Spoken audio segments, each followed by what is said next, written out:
So hello guys welcome back my mini blog. तो सांग मैंने आशा कर भले थे आम पूरा टिकेटा अच्छु मो सब चारिआड व्यू देखी दिंतु। ये मुझे अनेक ब्लॉगिंग करछि तो देखिपारे आईटी आम लंका गई आपण मैंने निश्चय देखी थे आम ब्लॉगिंगटा जोटा व्हाइट लंका है और देखी दूसरी जोटा कि एपर्यंत अच्छी एटा आम 6-7 मास होते आम लगेलु है 6-7 मास होपर नहीं कि से नहीं कि ब्लॉगिंग कर आसूसी जिते आम लंका लगेलु तापर नहीं कि जिते आम पास्ट फल खाइलु से आपण देखई देछि और नहीं कि एपर्यंत आम लंकाटा सरी ना तो आपण देखा चाहिए। तो ये बर्तमान डिसेम्बर सरीवाई चाहूँगी आज 30 तारीख तो एपर्यंत व्हाइट लंका अच्छी तो देखु है एपर्यंत व्हाइट लंका अच्छी बर्तमान सरी ना देखु देखु पाची मत जाइए तो आम पाचिला लंका मान को तलुचु देखु है पाचिला लंका मान को तलुचु देखु यहाँ अच्छी सब पाची जाइए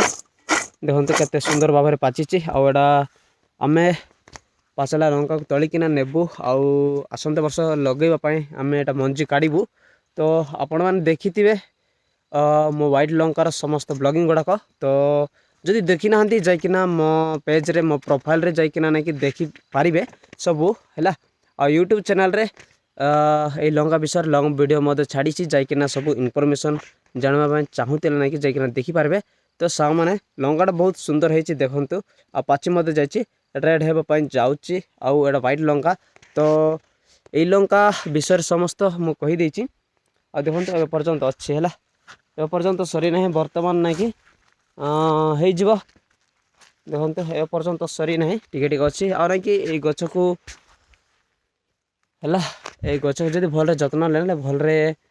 आपण मैंने लंका खाई पारबे। तो ए लंका विषय समस्त विषय जानवा कि जरूर जाइए देखु थे आउ मु ब्लॉगिंग करने चाहिए कहीं आम 7-8 मास होगला ए लंका को आम खाई आसुचु अनेक बिकी सरीचु आ बहुत प्रॉफिट आउ ए लंका विषय अनेक लोक मैंने जानी ना तो आपण जानवाई चाहिए है आम स्टूडेंट आउ चाषी तो चाष विषय मो सब छाड़े आउ कॉलेज कॉलेज जा विषय मुझे छाड़े तो से मो सहित आसंत वर्ष 2024 न्यू ईयर है मो सहित जोड़िक रहा लाइक कमेंट शेयर फॉलो करूँ एमती मो ब्लॉगिंग गुड़ा पाइबापी आउ देखा नेक्स्ट ब्लॉग रे आउ आज एति यथेष्ट तो रोचे देखा नेक्स्ट ब्लॉग रे।